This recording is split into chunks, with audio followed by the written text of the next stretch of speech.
নমস্কাৰ বন্ধু বান্ধৱীসকল, ৰাতিৰ কাৰণে খানা যোগাৰ কৰিছোঁ। এয়া লোকেল মুৰ্গী, আলু, বিলাহী, পিঁয়াজ, আদা, নহৰু এয়া পিচি থৈ দিয়া আছে। আৰু এইফালে মিঠাতেল দিলোঁ। মা আৰু ভণ্টিহঁত কালি ঘৰত যাব। মায়েতো মাংস নাখায়ে এইবিলাক, আৰু ভণ্টি যাব। সেইকাৰণে ভাবিলোঁ ভালকৈ অকণমান এসাঁজ খোৱা আৰু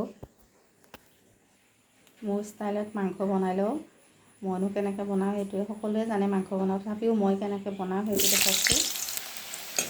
প্ৰথমতে মই আলুখিনি ফ্ৰাই কৰি লৈছোঁ। অকণমান আলুখিনি এনেকৈ অকণমান ফ্ৰাই কৰি ল'লে মানে মাংসটো খাবলৈ টেষ্টি হয়। সকলোৱে বনোৱা পদ্ধতিটো বেলেগ বেলেগ বাৰু।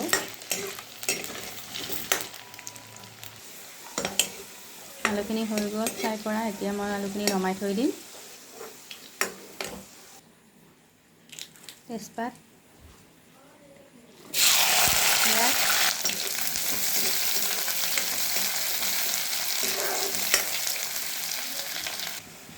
পিঁয়াজখিনি অকণমান ৰঙা হ'ব ধৰিছে। এতিয়া দি দিম মই মাংসখিনি।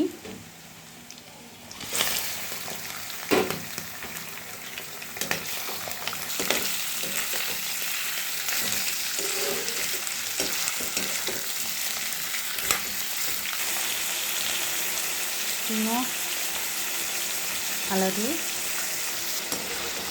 এতিয়া ধুনীয়াকৈ লাই দিব লাগিব। এইখিনি মিক্স হোৱাকৈ আলু বিলাহী একেলগে দি দিলোঁ।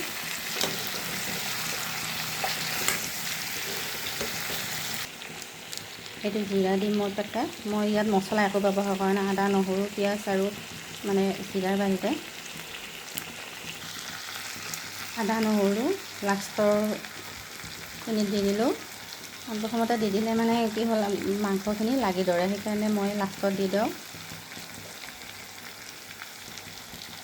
লাৰি থাকিব লাগিব মাংসখিনি, আদা নহৰু মানে কেঁচা গোন্ধ যোৱালৈ।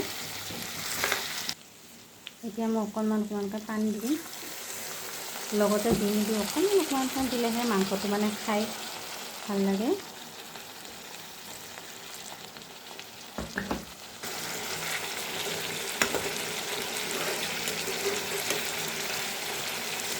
কালাৰটো কেনেকুৱা লাগিছে মাংসটো জনাবচোন।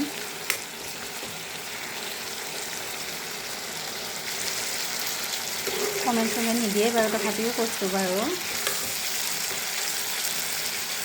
মোৰতো দেখি ভালেই লাগিছে। এনেকৈ বনাই থাকিলে ইচ্ছাও নাযায় খাবলৈ।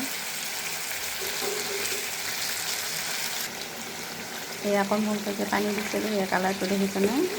এনেকৈ কম সৰুকৈ পানী দিলে মাংসটো মানে খাই ভাল লাগে। লগতে একেবাৰে দিব নালাগে পানীটো, কমকৈ দি এনেকৈ লাৰি থাকিব লাগে। আৰু এইফালে মোৰ শাহু হৈ আছে, খাই ভাল গৈছে যে নিজৰ ঘৰৰ পৰা আকৌ ফুৰিব গ'লোঁ, আকৌ এওঁলোকৰ ঘৰত গ'লোঁ, ইমান পানী শুকাই গৈছে। ইফালে ল'ৰাৰো জ্বৰ, কাহ, বতৰো বেয়া, বৰষুণ দি আছে আমাৰ ইয়াত। আপোনালোকৰ ফালে বৰষুণ দিছেনে নাই জনাবচোন। আজিলৈ এৰিছোঁ ভিডিঅ'টো এইখিনিতে। Good night. সকলো ভালে কুশলে থাকক। বাই।